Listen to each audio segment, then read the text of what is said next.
looked at the Lunar Racer around this notion of no compromise. How do we deliver not only a lightweight shoe, but also a lightweight shoe that offers incredible responsive cushioning?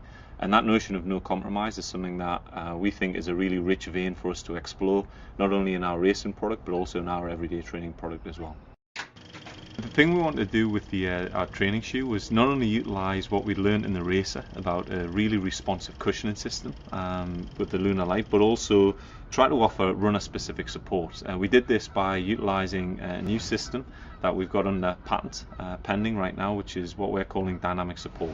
So what we've really thought about with dynamic support, the dynamic support system, is thinking about how the foot works during foot strike. So typically there's a lot of weight on that initial contact point, typically on the lateral heel.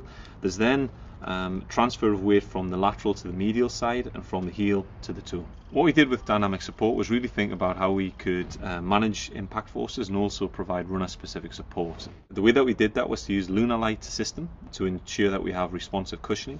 We also wedged not only the softer core but also the firmer carrier. So essentially you get more of the softer cushioning at the heel area, which is typically where a lot of the impact force occurs, and then as you come through from that lateral to medial side, there's a ramping of the technology to allow for runner specific support. So the more pressure that's put on that medial side of the shoe, the more that the firmer carrier is engaged, which is less compressible, which allows for a more uniform transfer of force from the heel through to the toe. Not only is this runner specific as a support system, but also it's run specific. So even a neutral runner can get fatigued towards the end of a run, and that's where maybe they start to activate that firmer carrier a little bit more.